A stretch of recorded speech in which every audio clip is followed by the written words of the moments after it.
Hello yogis, welcome back to our third sequence of Iyengar Yoga from Bend Over Backwards Yoga in Nanaimo, BC, Canada.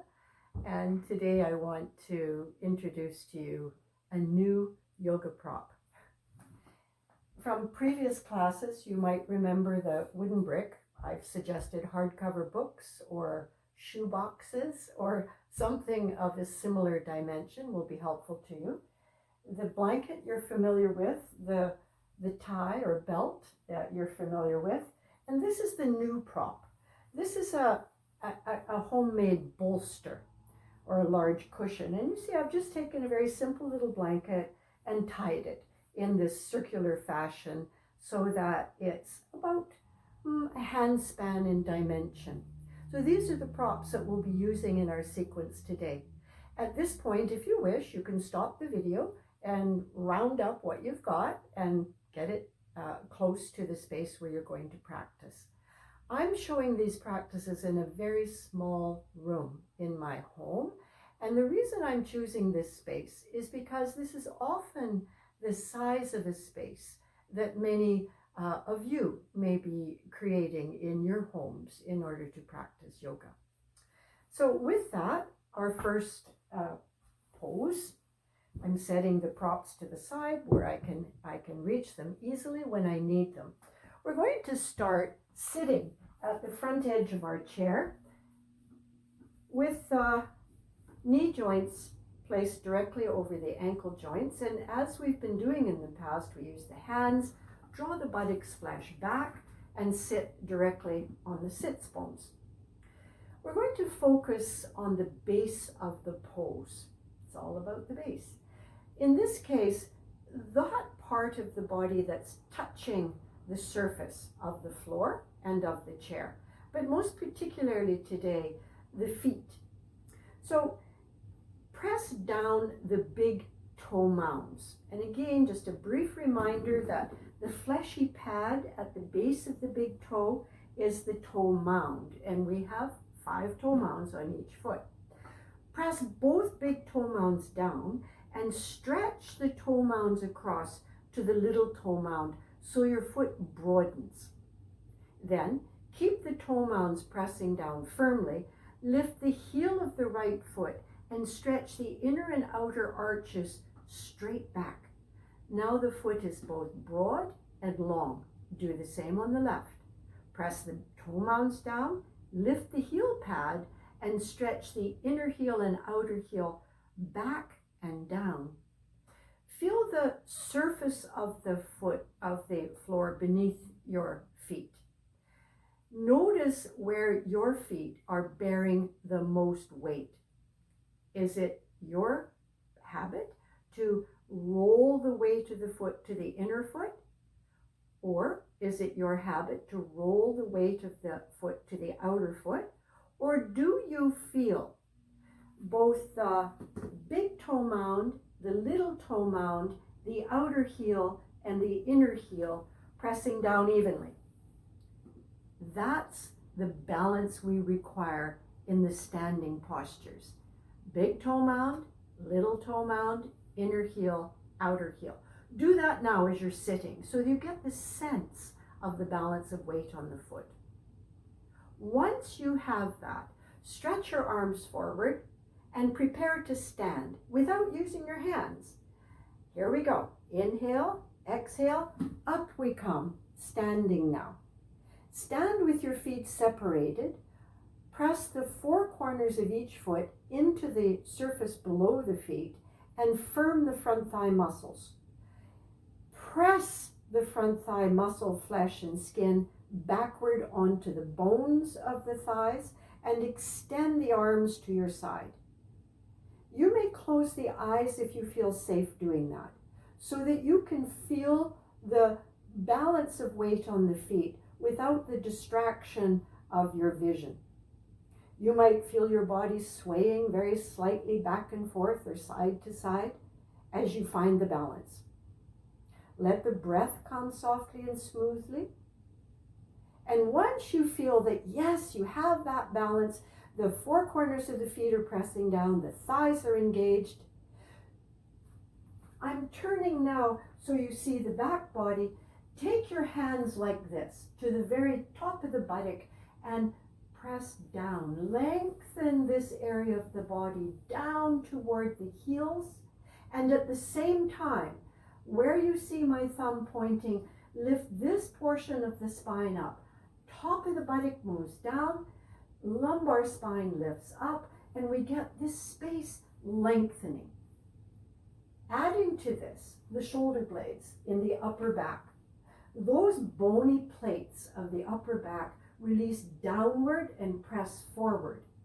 This has the impact of opening and spreading the chest, of pressing the front thighs back, of finding the four corners of the feet, and the underside of the chin is level to the floor. This pose is called Tadasana. That translates as the mountain pose. And this pose contains many of the elements that you will be using as we take the pose into balance. We step the feet together. For those of us who can do this without feeling wobbly, we bring the inner edges of the feet together, and all the other instructions apply.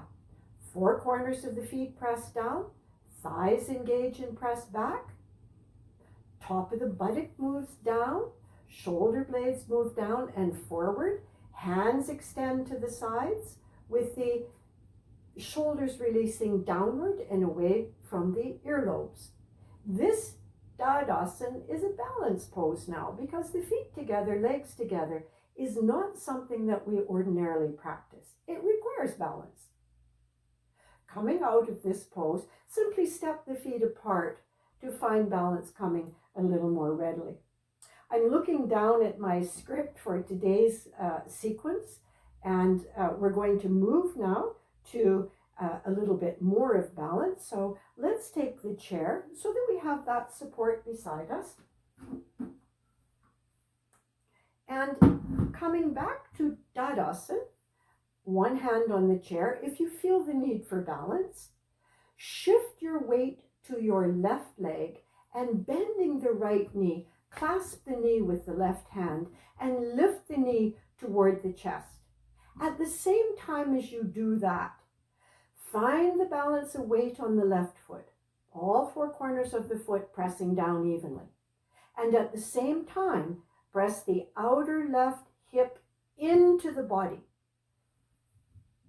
Then step the right foot down beside the left foot, shift the weight, the balance of weight to the right leg, the right foot, bending the left knee, clasp the shin or the kneecap, and draw the knee up toward the chest. This has several benefits. One is that you're beginning to experience balance on one leg or not, and the other is that the groins are softening, the standing leg is firming, and we're learning to take the outer hip into the body. Step down, separate the feet. Now we're going to a series of standing postures. See how the chair is placed on the right side of your mat, like that, with the legs of the chair on the mat so the chair isn't likely to slip. Starting in this way. Okay, Shane? Utthita Trikonasana, or the triangle pose. Place your chair on the right side of your mat with the seat of the chair facing towards you.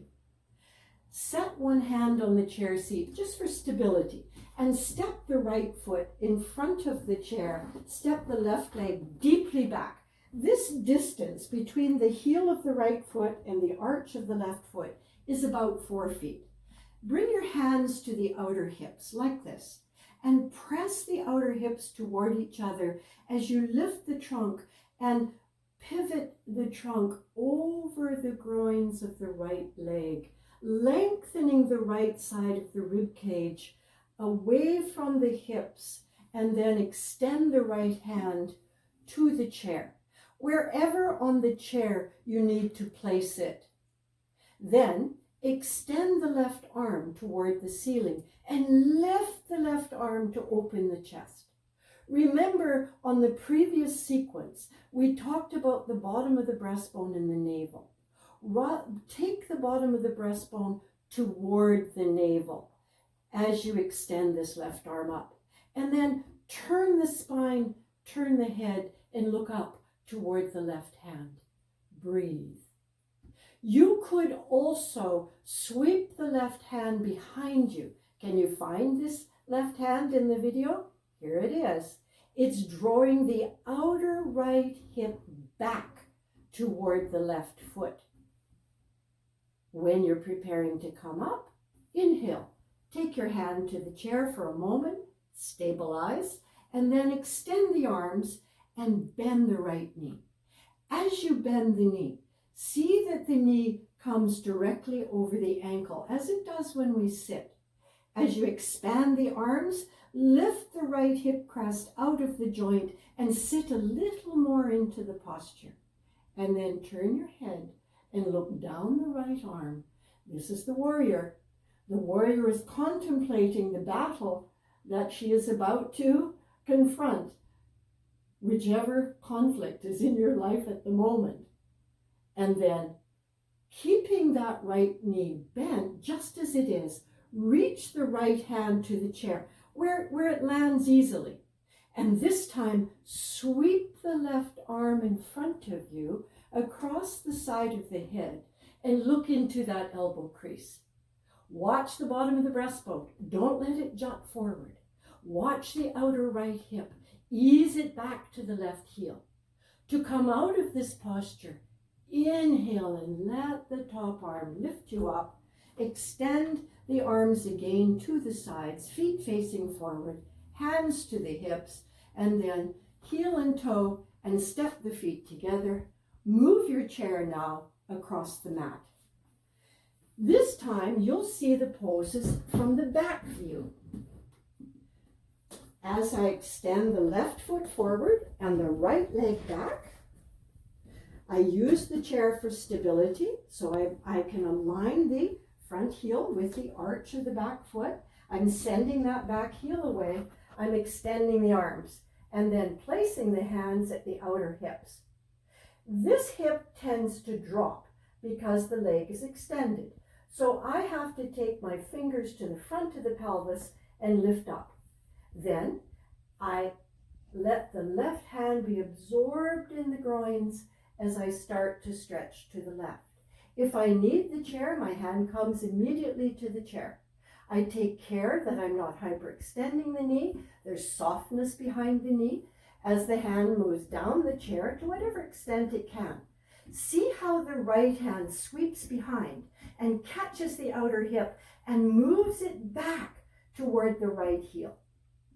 Once I do that, I can extend the right arm, turn the trunk, and look up at that thumb. Breathe and release the top ribs into the body as you stretch the left ribs long. Then inhale, come up, bend the left knee, watch that it comes immediately over the ankle, extend both arms.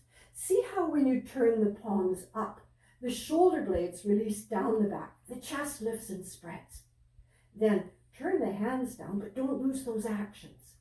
Here the warrior is once more reviewing the battlefield of life. Is the back arm the same height as the front arm?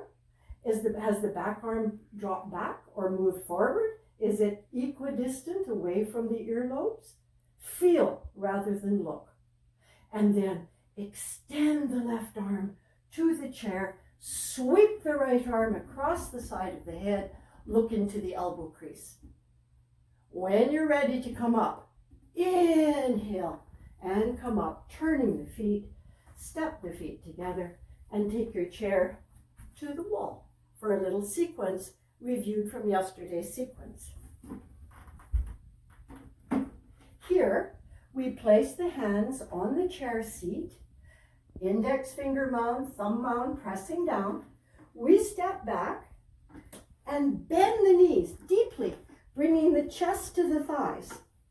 Here, the object is to lift the sits bones and then press the heels back and down.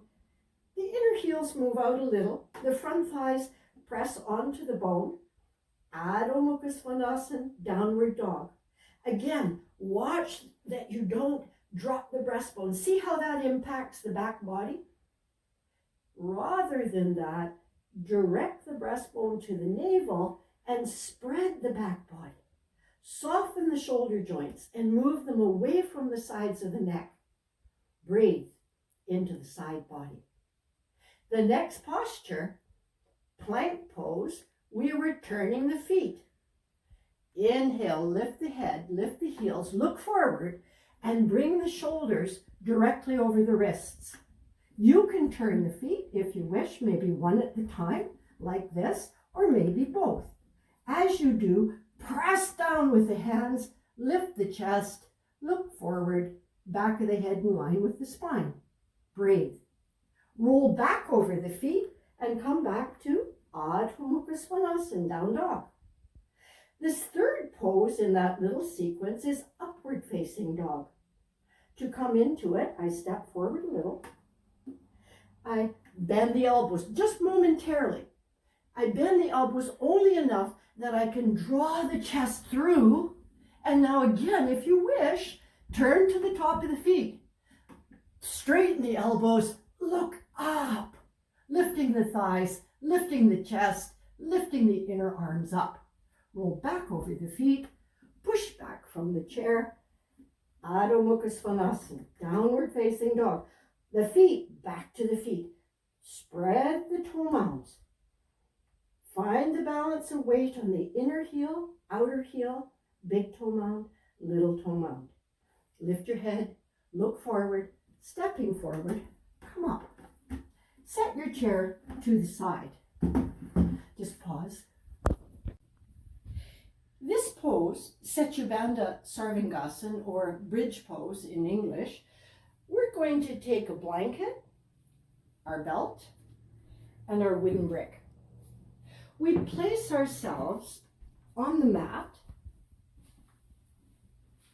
Knees are bent, as you see, hands beside the hips. I lengthen the tailbone toward the heels, come onto the elbows, and stretch the spine along the mat, placing the neck and the head on the blanket. Careful not to let the blanket come under the shoulders, so the shoulders can press down. I take my brick widthwise this way, and I place it between the inner thighs. Again, the feet. The inner heels are moving out, the toes are turned in slightly, and I'm using the belt today as I might in a pose called Chatushpadasana, placing it around the ankles like this. I roll the belt across the back of the hands, again, toes in, heels out. When I'm ready to take the posture, push into the feet, lift the hips. Then roll the outer shoulder joints under, pull with the arms, press the back of the arms down, and squeezing the brick, take the brick toward the inner knees.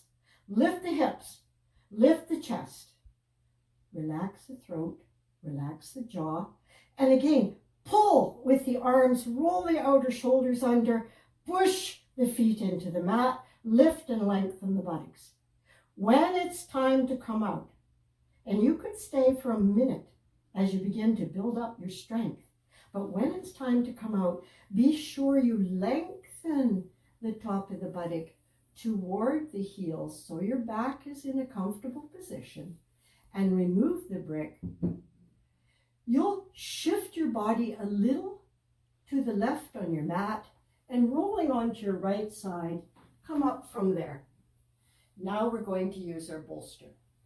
Our homemade bolster right here is coming against, in a moment, is coming against the wall. The brick is on its flat side, just like that. The bolster is slightly out from the wall. You can see that there's a brick space between the wall and the bolster. In addition to that, I have my blanket so that the head and the neck can be rested. And we're going to make a little loop out of our belt that will come across the feet. Something like that. To come into this posture, I need enough space to take the legs up the wall. So the chair goes away. The belt is close by. I sit sideways to the wall, supporting myself with the hand. I swing the legs up the wall and move my body toward the wall so that the tailbone is releasing toward the brick. The blanket is coming under the head, and my belt is coming across the feet, so that I have just enough support to keep the legs on the wall. I don't have to hold the belt. The belt will contain the feet. The chest is lifted, the throat relaxed, and here you could close the eyes. This posture, called Viparita Karani, is also known as the Great Restorer. You can spend 5 minutes in this pose, setting your timer, your electronic device, however you keep track of time, so that you get to stay in this pose. This is the precursor for pranayama, which will follow shortly. I'm going to show coming out of this pose, although I am encouraging you to stay longer than you see me staying. Here's how we come out. We bend the knees, setting the feet against the wall. We draw the bolster out, and we're careful to remove the brick. Then the pelvis comes down to the floor, the legs come up the wall, and we take a moment here for the back body to resume its normal shape. In addition to that, you'll feel the softness of the abdomen as it releases toward the floor. Ultimately, to come out of the pose, we bend the knees, remove the belt, give ourselves a little push out from the wall, cradle the head, and turning onto the side, we come up. Pranayama to follow. Stop.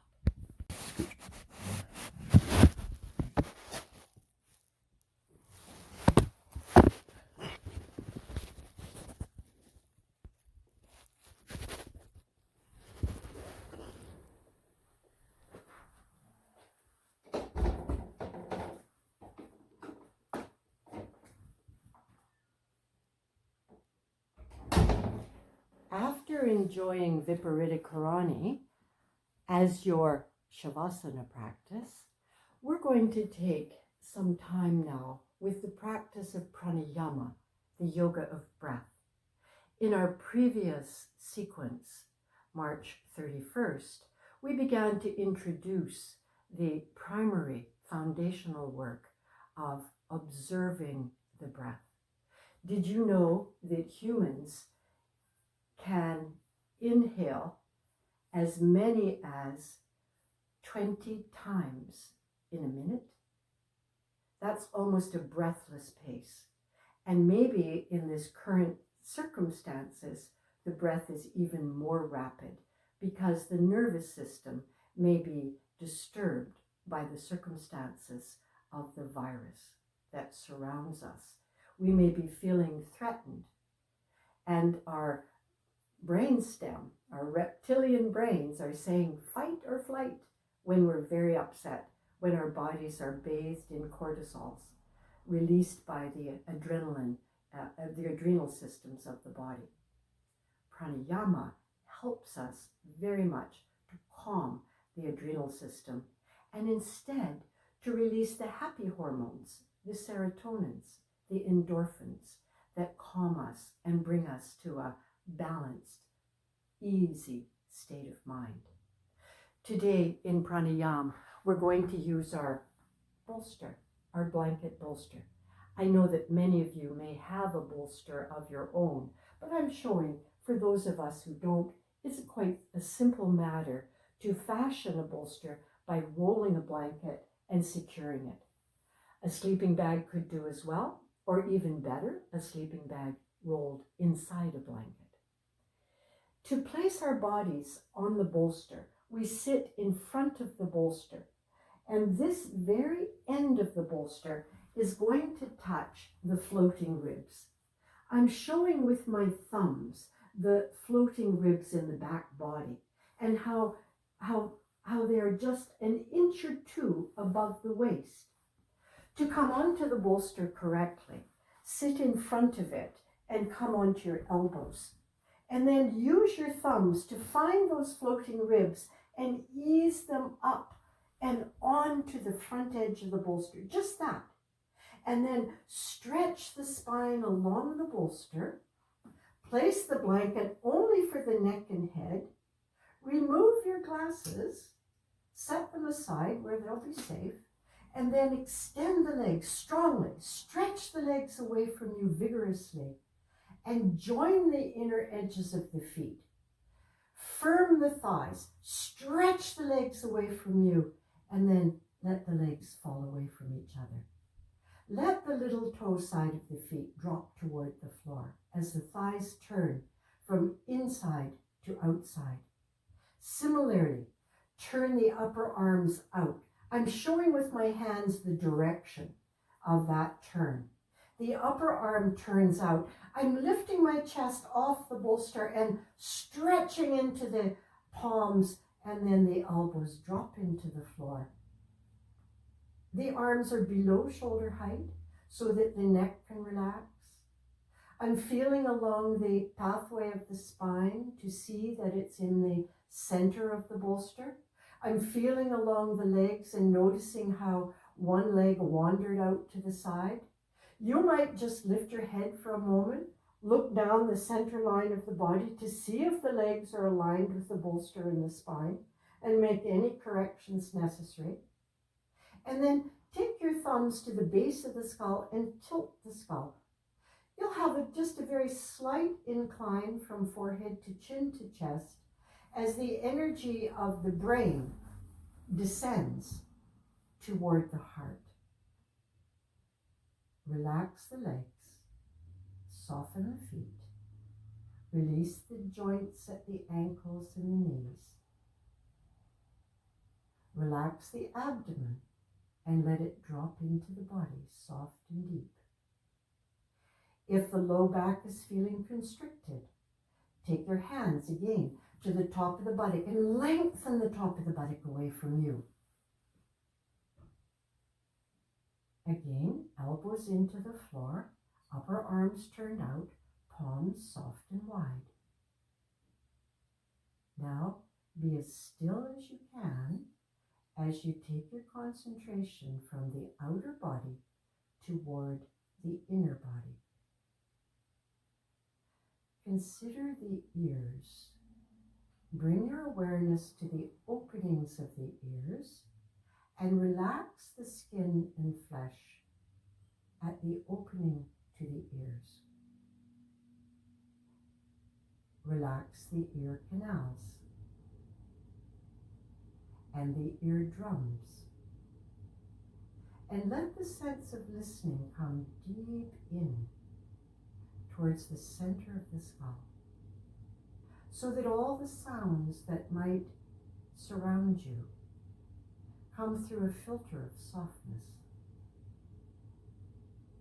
Similarly, relax the openings to the nostrils and the wings of the nostrils, the little bumps on the outer edges of the nostrils here. Relax the linings of the nostrils. Relax the bridge of the nose. Soften the connection of upper lip to lower lip. Relax the corners of the lips. Loosen the lower jaw. Let it drop away toward the chest. And let the tongue rest into the lower jaw. Relax the linings of the throat.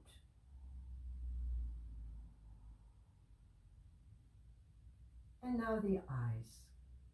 As you breathe in, the tendency for the eyeballs is to look upward toward the roof of the skull.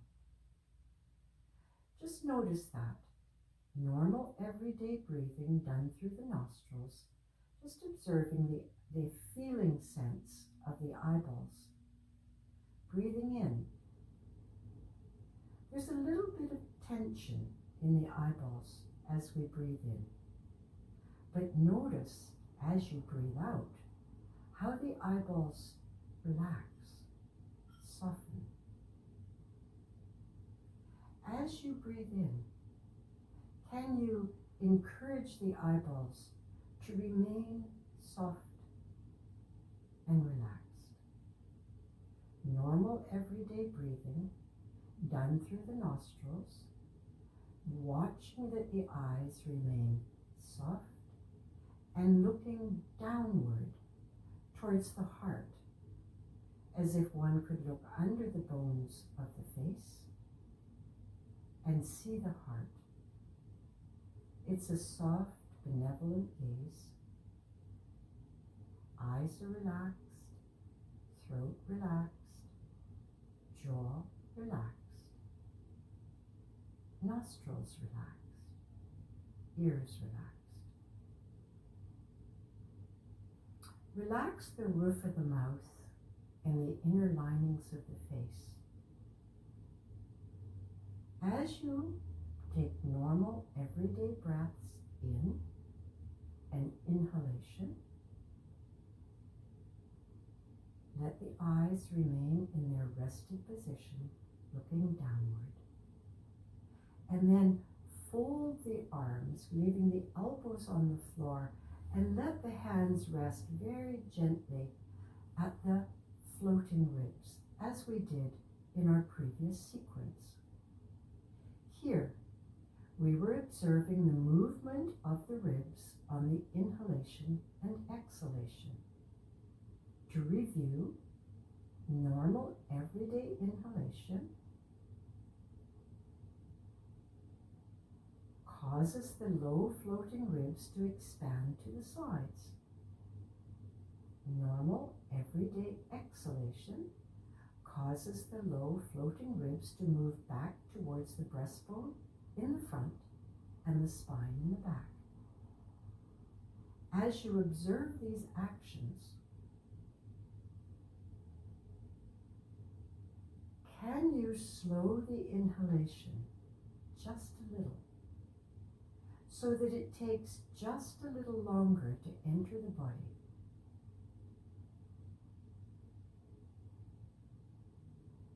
And just a little longer to leave.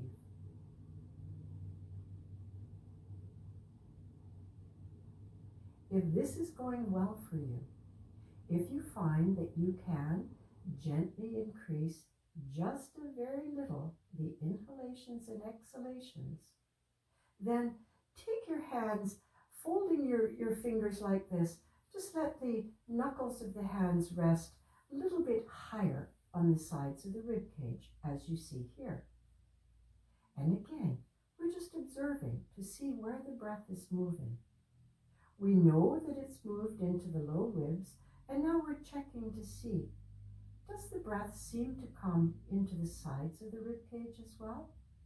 Normal, everyday breathing, perhaps just a little bit longer coming in and maybe a little bit longer leaving, like this.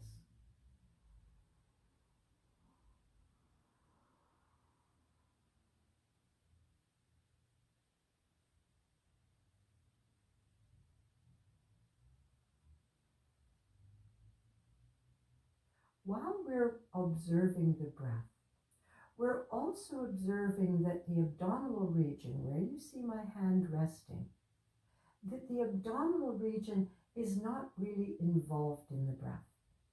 Instead of the abdomen rising and falling, like that, the abdomen simply rests into the body. The breath is guided into the low ribs and perhaps into the sides of the rib cage, so that breath coming in expands laterally and lifts a little in this direction. Pranayama, focusing, observing, and committing to the observation and concentration on the breath causes the mind to relax as it rests onto the breath. Inhaling, I take just a little longer. Feeling the breath in the low ribs, I observe, does it come just a rib or two higher? Observing, I notice that the breath seems to come more fully into one side. Encourage the breath to come into both sides of the rib cage. See what happens. Does it follow your encouragement? If not, that's okay. Just repeat the encouragement in your practice on the next occasion that you focus on the breath. Keep in mind these elements. The body is still, with the exception of the internal movement of the breath and of the arms and hands to touch the rib cage. The senses, eyes, ears, vocal organs, nostrils, are stilled and drawn inward in a process called pratyahara, the withdrawal of the senses. Pratyahara is practiced in Shavasana as we go inward, and we take that practice into pranayama. Just breathing, observing the breath, and perhaps lengthening the inhalations a little, lengthening the exhalations a little. How does it feel as you inhale just a little bit more longly than you might normally do? How does it feel to exhale, taking just a little bit longer than you might normally do? Are you happier as an inhaler or an exhaler? Do you notice a feeling tone difference between inhaling and exhaling? We're just observing. We're gathering data so that we come to understand ourselves and our breathing practices.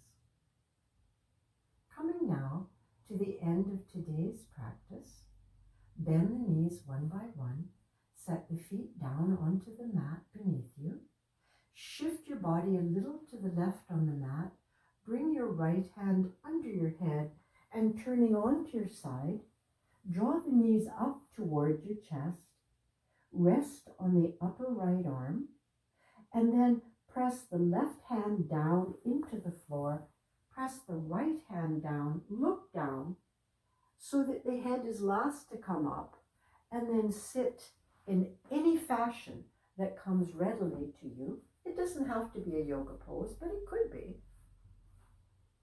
And take just this moment to feel the state of mind that you've created in your practice. Then gather the palms together.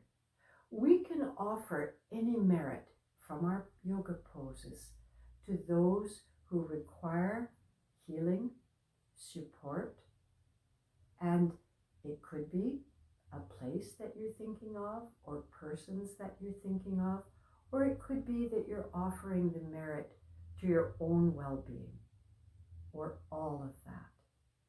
This is energy that you're offering in the spirit of yoga. Bowing the head now, I bow to you, yogis, and I bow to BKS Iyengar, to Gita Iyengar, to all of my teachers who have offered these teachings freely, generously, to support this work, that all may be well and stay healthy and calm. I also bow to my son, Shane Murphy, who's helped me immeasurably to create these videos for you. Namaste.